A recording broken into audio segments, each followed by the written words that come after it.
your view about the contribution of art and artists to the cause or goal of greater sustainability in a general way? Well, I think there's numerous ways art works, lots of purposes and lots of variety of how it can function, and you could take there are a lot of different ways to see that. So I suppose on one level you could talk about artistic practice as a wake-up call. It just may catch people's imaginations. It may, and sometimes even shock. So there's that. I think there's a second way where we talk a lot at Dance Exchange about the fact that often information and feeling are separated in our culture. You're supposed to get your information from the news. You're supposed to get your feeling from, I don't know, the novel or a movie or something. But what happens when those things are fused? Is it possible that by combining things that may make people feel something at the same time they're getting information, would that change things for people? Would that make people more connected to what it is that they're seeing? I think there's a lot of art that can do that. And when you listen and say the artists here at this festival, you see so many people doing so much research. So these aren't artists that are just making stuff up. They're doing a lot of field work to understand things and then pull this stuff together. So I think there's an emotional impact that can happen that can be really strong. What do you aim to convey, or what is your goal with regard to your own art, your own projects? Well, again, in this area of sustainability. Because I think art is so powerful, and because I think it has so many powerful ways to exist and to function, it depends sometimes on the project. We often talk about multiple outcomes for the same research. And the reason we do that is because we think that there's so many different ways that people can enter the artistic process. So there might be, in the piece I did about genetics, for example, one of the things that we heard from people was that the researchers, the families, and the ethicists are never in the same room at the same time. Never. So since we tour that piece, we do these panels, we gather people together for, it's not like if you see the dance, you'll see that, but we'll do a panel when we tour, and people who may or may not even come to see the dance, but they may come to the panel, they may be drawn because of that particular question. And so art in that case is the catalyst for a multitude of ways for people to connect.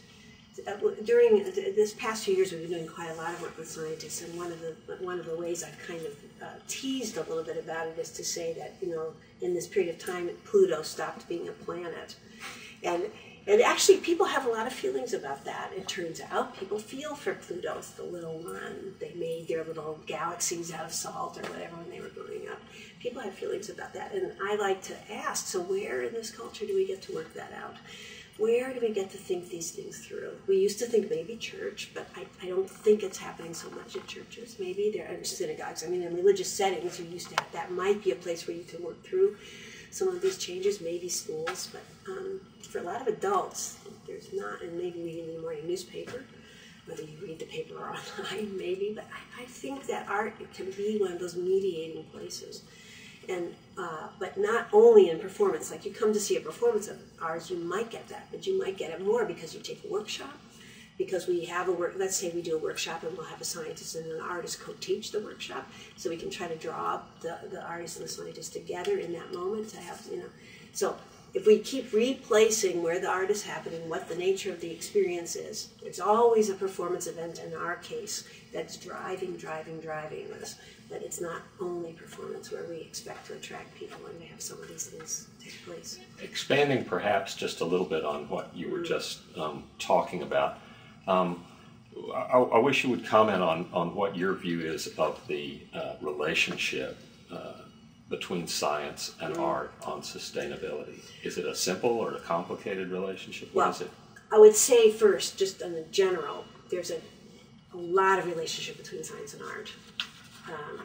Science is maybe process, I would say, between scientific process. When I first started working with scientists, one of my delights was I felt like I had wandered into another group of people who understood that as painful as making a mistake is incredibly useful, and in fact we can't advance without making mistakes, in the sense whether you're researching or you're in a lab or you in our case in rehearsals, I mean, mistakes help us understand what maybe is the real thing we're looking for. I like that about scientists. And I like this relationship between what I might describe as tedium on the one hand and leaps of interpretation on the other. And that both of our fields require enormous amounts of both, and an investment in both kinds of learning and both kinds of doing. I think we're both desperate to get the public to understand what we're doing. We need the public we can't be secret, mysterious societies like we might have been in the past. I mean, and there was a time in, I think, artistic history and science history too, where it would have been safer for the scientists and the artists to stay buried and do their work mysteriously because it was too, dangerous. But I don't think right now that's the case. I think we need to be out there. We need to be in the public. We need to be getting the public to understand what we're about.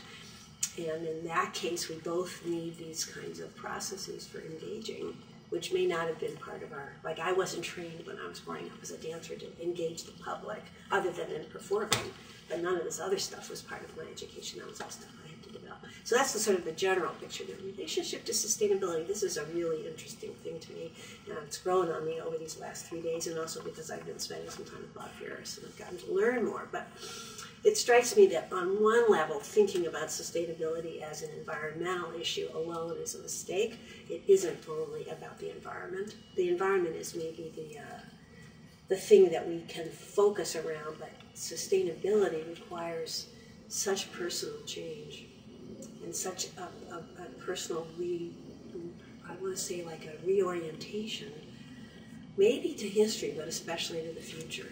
And that's an act that I don't think you can just do with scientific process or with most of our educational processes. I don't think it's set up for that. I mean, I think artistic processes can help people a lot if artists would put the process back in the hands of people. Now, we're not trained to do that. We are trained to keep ourselves isolated and separate. The better, more separate I am, the better my art would be perceived by my artistic field. But in fact, the tools that we use every day in art are the tools people need to reorient themselves for a future, I think.